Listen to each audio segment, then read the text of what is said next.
The zeros, which are also called intersects. So intercept method, intersect method.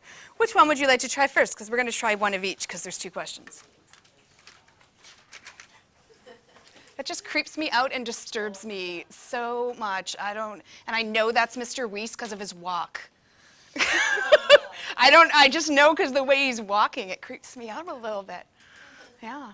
It does, doesn't it? You look like some of the substitutes we have around here.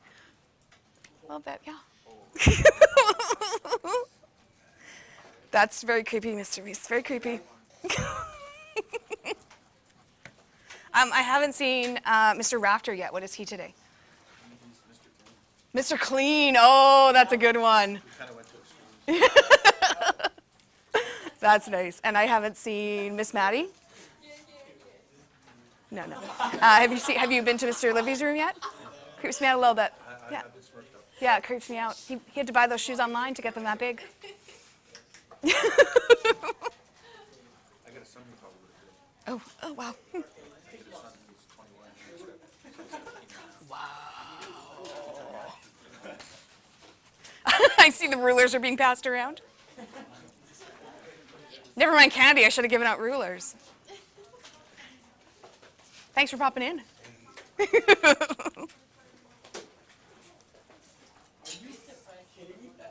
I'm kidding, Cash. I'm kidding. No, he's actually kidding. He's actually kidding. Kidding. No, I'm kidding though. I'll take one just in case. You want to do method 1 for example 1 and then method 2 for the second example 1 because apparently I can't count. Who needs a math teacher who can count? Not important. Okay, so you walk me through. Tell me what to put into the calc.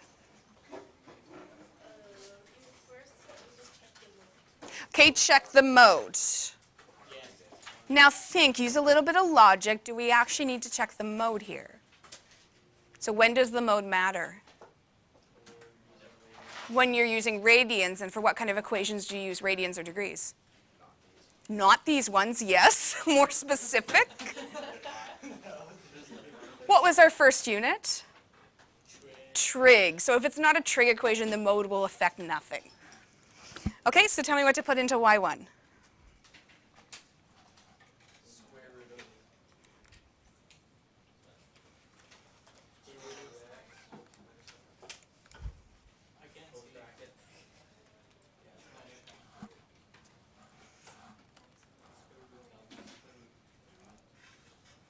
Okay. Okay.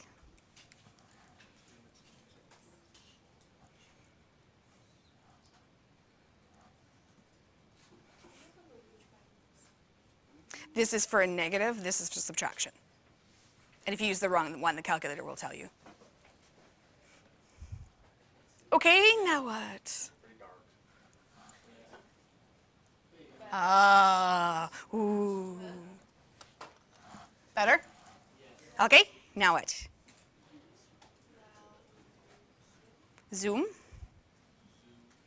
Now we're not picking zoom trig because that's for a trig equation. This is not a trig equation.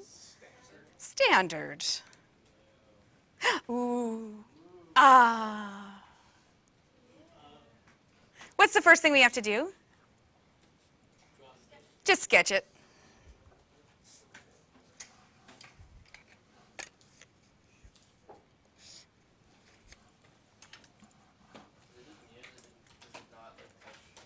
It's floating a little bit.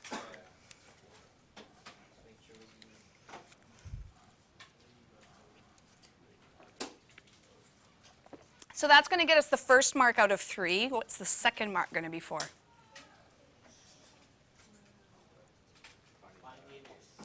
Not actually finding it. That's the third mark. So graph gets us 1 mark. Marking the point. So telling me on the graph, what are you about to calculate? Where am I marking here? Intersect. So this tells me I'm about to find that on my calculator. That's 2 out of 3. So even if you don't have a clue how to find it on your calc, you can at least get 2 out of 3 marks by sketching and showing me that. Okay, how do I do it on my calc? Yes. Yes. Yes.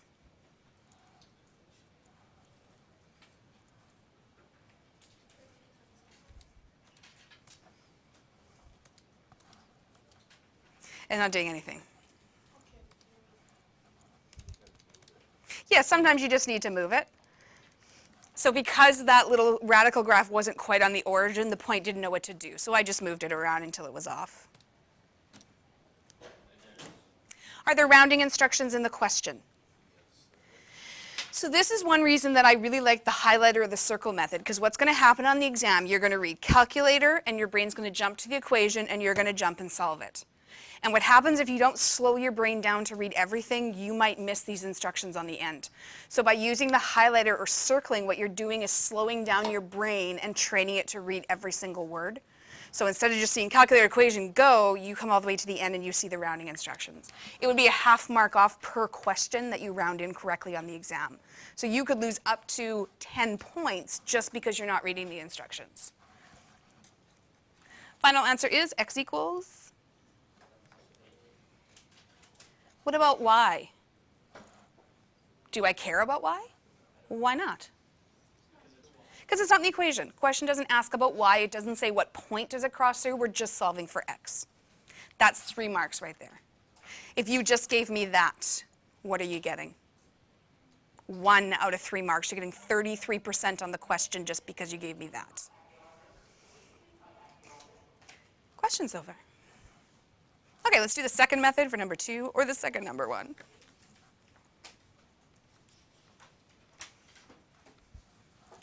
Okay, so what do we do differently for method 2?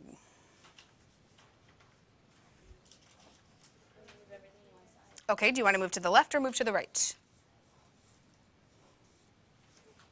Someone pick. Okay, to the left, so the -6 has to come over and the x has to come over.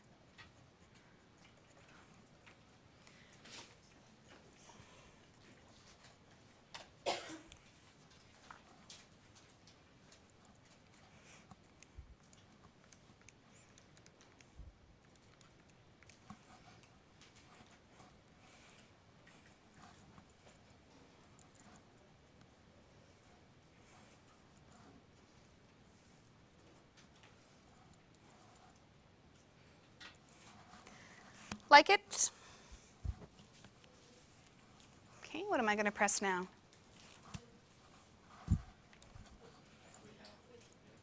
I want to look at the graph before I actually go to calculate it, though. Oh, uh-oh. It's not on there, so what do we do? Yeah, you go into your window, and what do we need to see more of? So where do we need to increase? The x max. I need to see further on the x-axis. Okay, so right now it's 20 or 10. Give me an offer. Okay, hit graph, see if we can see it. Much better. Okay, so if it's off the graph, you're just changing your window to see it.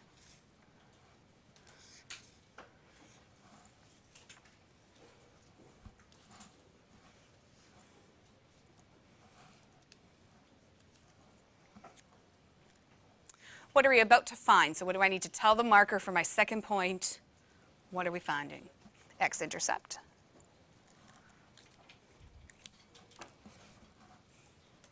How do we find an x-intercept?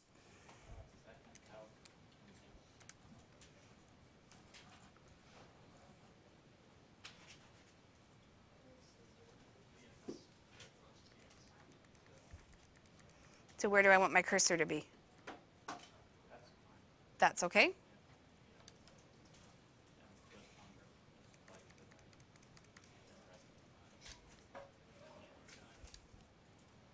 Were there rounding instructions?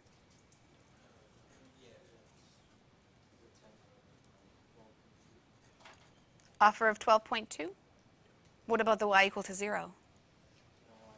Don't care. That's all we're doing today. That's it. That's it. That's it. There's 6 questions for homework, which should take you, about 15 minutes.